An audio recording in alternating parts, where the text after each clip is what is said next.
Well, hi again, everybody, and welcome to another edition of Monsters OT, presented by Century Federal Credit Union, only here on Rock Entertainment Sports Network. Tony Brown here with you. In a moment, we'll hear from my co-host, Brad Thiessen, but a big show coming up for you here. We will have The Breakout with Nick Blazer, a new segment on the program, critically acclaimed. Also coming up, our Monsters Memories segment, and of course, we'll begin the show with headlines and our Monsters mic check and learn more about Monsters assistant coach and former captain, Stephane Matteau. But we'll start the show the way we always do with headlines.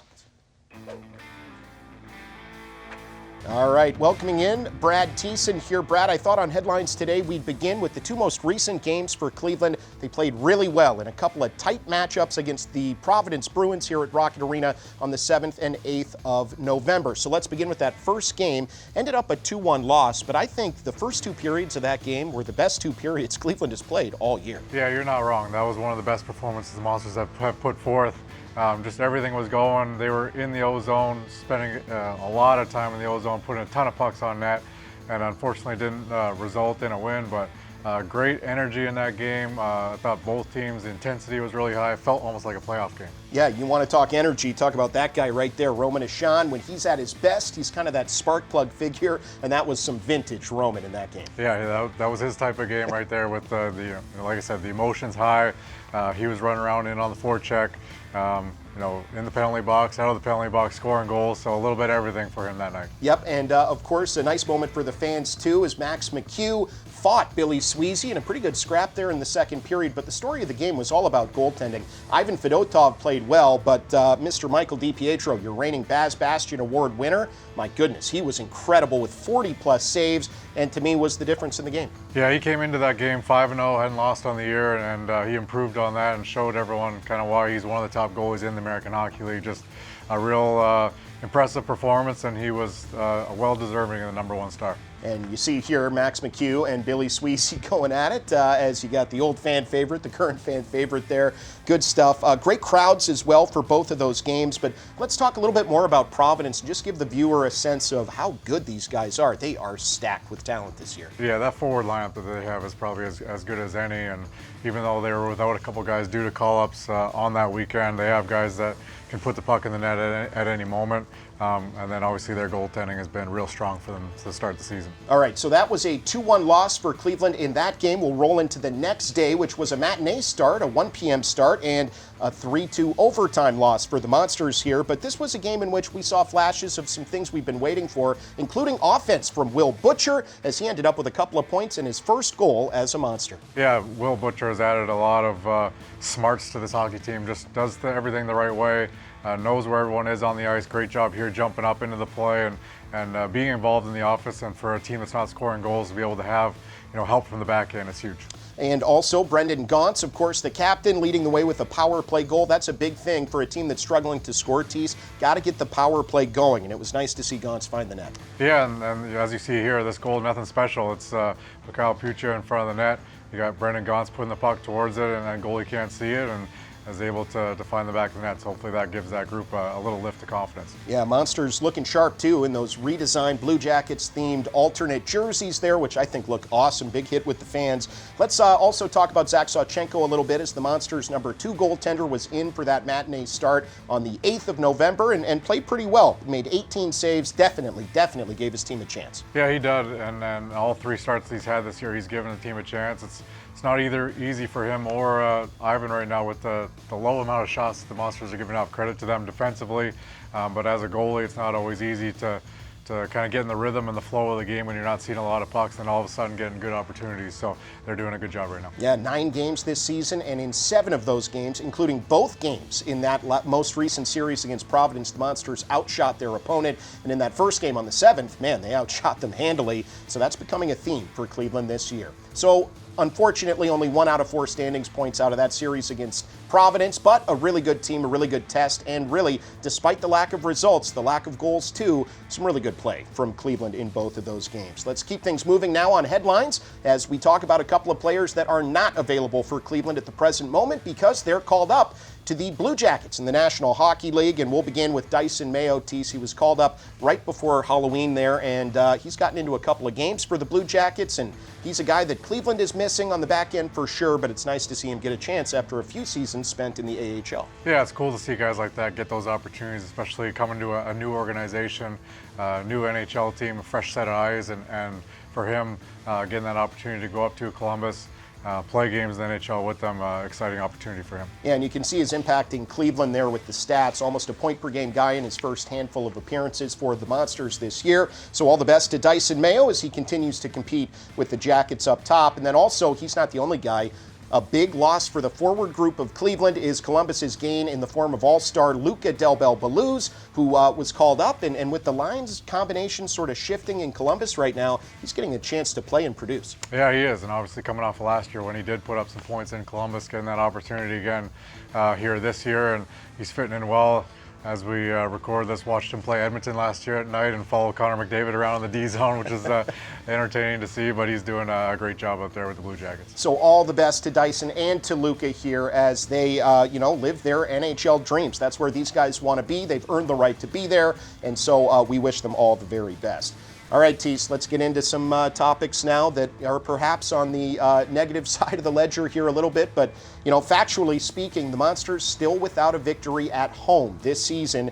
That's the bad news. The good news is, however, the attendance has been incredible, 11,000 plus on average. In fact, over 11,400 fans per game at Rocket Arena this year. That is 2,000 fans on average more than the second place team in the attendance rankings right now. That's the Laval Rocket. So Cleveland, again, just dominating, and this support is so great. Monsters, I know, want to win for these fans on home ice. Yeah, an incredible crowd so far this season. Fans have come out and supported the Monsters, which has been awesome.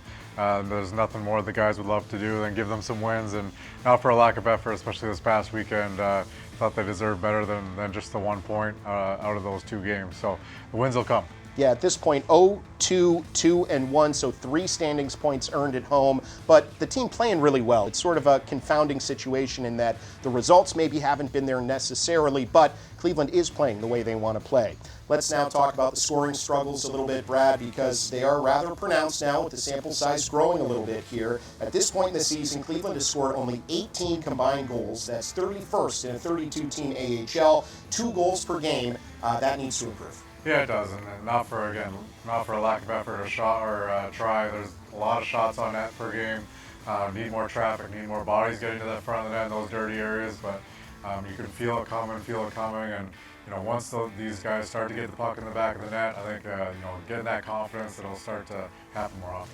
Yeah, maybe it's not the worst thing to, especially if you feel good about the way you're playing, go through a drought like this, which happens to every team throughout the year, but to get over it early, maybe that's not the worst thing in the world. Also, the power play right now, under 11%, just 5 for 46 combined to this point in the season, so that's another area the team is going to look to improve. But now the good news. Let's talk about the way this team is defending right now as they've emerged as one of the top 10 defensive teams, maybe top 5 across the AHL, only allowed 23 goals, that's 4th fewest, and their goals allowed per game, 2.5. That's about in the neighborhood you want to be. Yeah, it is, and a lot of that defending comes from being in the offensive end a lot of the game right now. The Monsters controlling the play, controlling the puck, not giving the opposition any chance to be on the offense themselves. So Monsters are doing a good job of that, and that's a full 5-man unit on the ice, being really responsible defensively. And what I love, too, is limiting opponents to under 24 shots per game. I mean, that's outstanding. It's the second best mark in the league. So Cleveland certainly doing a lot of things well at the start of the season and finding a way to earn standings points even in these games where they don't find a way to win by playing on into overtime and shootouts, etc. So great on the defensive side, some room for improvement up front for Cleveland, and we'll sort of monitor those themes as we go throughout the year. Before we stop on headlines here, Brad, let's look at the North Division standings at this early juncture in the season. The Laval Rocket, they have surged now into first place, or tied for first with Syracuse at 8-4-0. You've got Rochester, a really good start to their season too with 16 points as well. Then Toronto, Belleville, you see Cleveland right now in 6th place in the division, and another tough start for Utica. But a lot of teams close together. It's a good division. It is a good division, and as you can see here, Cleveland with the lack of games so far compared to some of these other teams. So time is on their side to make up some points here and make up some some room in the standings with extra games in hand. A little bit early to be talking about games in hand, but Cleveland does have some games in hand on the rest of the division. All right, that's it for headlines. Let's now get into our Monsters mic check here. We'll hear from Monsters players and coaches, and let's begin with the conversation that Jock Callender and I had with Will Butcher from the game on the 8th of November in which he scored his first goal as a Monster. Let's check it out. Will, take us through that goal, your first as a Monster. Yeah, I think it just started with a breakout. Ole did a good job supporting me, popped it middle, and then just tried to get up in the place. And Pierce made a great read, heard me screaming for it, gave it back to him. Pin said he kicked it on purpose, but I think we all know it just kind of carried off his foot laughing about it, and just try to get it on net. Yeah, Will, Jock here. How are you and your family enjoying your short stay so far in Cleveland? I love it. We're originally from the Midwest, so it feels like home here. So it's a super great community. Love where we're at in the spot down in Rocky River, so we're really enjoying it. How about this building? Rocket Arena, loud. It feels like the big leagues in here, doesn't it? Oh, yeah, and some I would say even better than some places in the big leagues. The crowd's great. The fans are the best I've seen in the AHL, so it's pretty cool to experience it. Good stuff there from Will Butcher, and I love hearing a player appreciate what Cleveland has to offer, what Rocket Arena has to offer, what the fans have to offer. Remember, Will Butcher was overseas last year, back in North America, and he seems like he's happy here. Yeah, it's especially for these veteran players with families coming to a city like Cleveland, it's a really easy city to love and like, and especially the fans, the organization, playing in this environment. It's a great opportunity for them. Now let's hear from Trent Vogelhuber as we spoke to him prior to the game on the 7th of November there, just about some of the things we were talking about in headlines, the struggle to score, but the way that the team is playing well defensively. We're working hard. We're defending well. We just have to work hard for our goals right now. And we got a lot of time to evaluate our games. And, we're coming back with we can do a little bit better jobs holding the net front a little bit longer to make it tough on the goalies. But there's not a whole lot, especially on the offensive standpoint, which is what stands out as a weakness of our team, that we need to change because we're just getting chances and they're not going in. I think we're shooting at an extremely low percentage, around 3 as a team. So you're coaching the process right now, and overwhelmingly it's good. You know, it's a tough thing for coaches, right, Brad? You want to stay committed to teaching that process that Trent was talking about there, but at the same time, you want to win these games. You want to get the result too, but you really have to focus on development. Yeah, you do, and I know it's tough for the coaches. You want those points, and you know the team's doing the right things, but they're not getting the results. So trying to preach patience and continue to stay with that process and stick with it, and the results will come. Yes, they certainly will. Time for a break now on Monsters OT. When we come back, we'll learn more about the transition Stefan Matteau made this year from captain to assistant coach. That and more coming right up on Monsters OT, presented by Century Federal Credit Union on Rock Sports.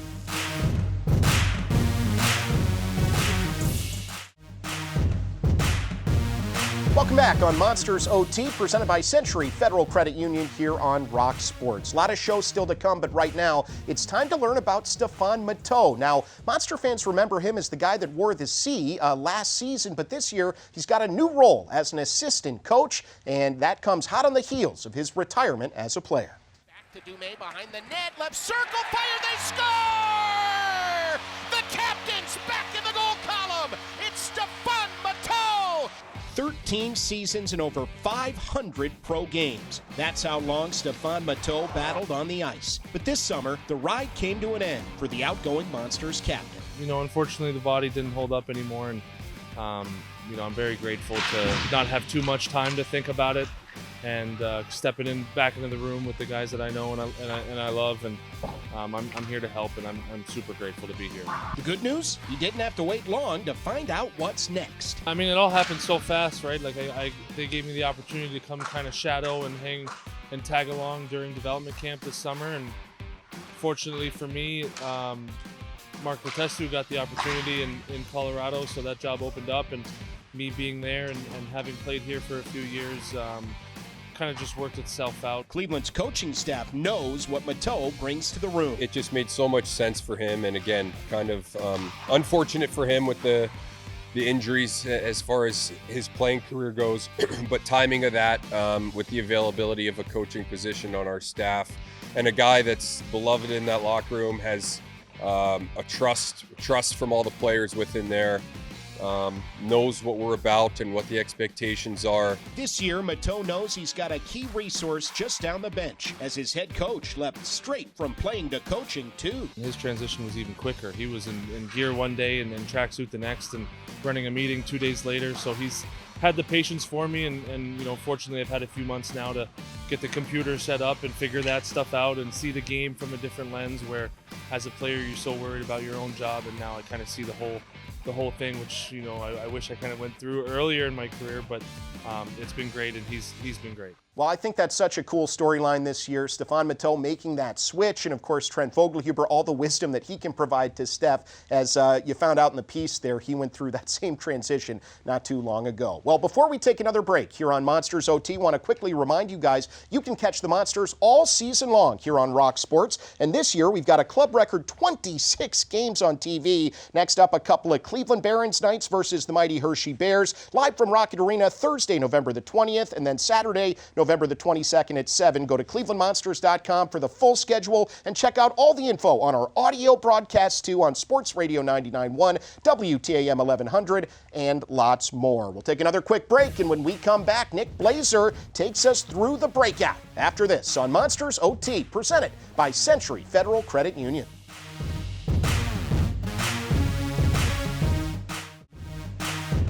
Back on Monsters OT, we are brought to you by Century Federal Credit Union here on Rock Sports. He's Brad Thiessen, I'm Tony Brown. But right now it's time for the breakout with Monsters digital content coordinator Nick Blazer. And this is a fun segment where Nick hits Brad and I with a whole bunch of questions that we don't know are coming. So Nick, welcome to the show. Good to have you. What do you have in the breakout today? Yeah, appreciate it, Tony. So we took to our Instagram story yesterday, see what the fans, some topics and questions they wanted to toss at you. First one, we'll start with you, Brad, is just what rookie has been your favorite to watch this season so far and why? For me, I think it's Guillaume Richard on the back end. I think coming from last year, the playoffs, how well he played, was really excited about to see what he could do coming into this year, and he's jumped on the number one pair with Brendan Smith and being a real anchor there on the back end, which is not easy for a rookie to do right away. I'm going to go with Jack Williams on this one because he scored a couple of big goals, but he's also already shown his versatility. He's played in the middle, he's played on the wing, he's played all over the depth chart. So I think he's been outstanding, and you can see that his coaching staff already trusts him as a rookie player.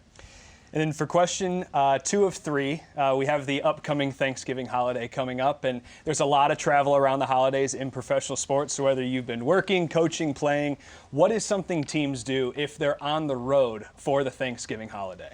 I feel like we had a Thanksgiving on the road years back in Grand Rapids, I want to say, right? Do you remember that one? It was with Mads, and somebody got called up from that dinner. That's right. In the middle of dinner, they got the call up to the Blue Jackets. But yeah, generally, if you're on the road with the team will set up a Thanksgiving dinner at the hotel or somewhere around town, and just trying to make it a family-style event because you're away on the road. Yeah, play cards, hang out. It's not easy. That's one of the challenges of life in pro sports. But, it's fun to be with the guys, and that sort of thing can bring the team together. So you got to find the silver linings in those situations. And then to wrap things up, this one's going to kind of put you two on the spot a bit. Some short-term thinking here is if you had to build the ultimate Cleveland Monsters starting 3 forwards, who are you putting on your line? All right. Trey Fix-Wolanski. Yeah, all right, I took the easy one. You're up. That's an easy one. Let's go back, and I'm going to put Josh Anderson on the line. A little bit of physicality, a little bit of speed. Okay. I'm going to throw, just out of respect here, for the record book, let's put Andrew Agozzino up there, too, because he held a bunch of these records for many, many years. He predates even my time with the Monsters, but the numbers speak for themselves. And then honorable mention, let's go Justin Scott, huh? I mean, Mr. Monster. He's certainly was here a long time, made a huge impact. Scotty's the man. There you go. That's Nick Blazer, the breakout. Quick and easy today. Nick, you can test us with some of these. It's okay. Good stuff, though. That's Nick Blazer, Monsters digital content coordinator. He brought us the breakout, and now a quick break. We'll be back with more Monsters OT next on Rock Sports.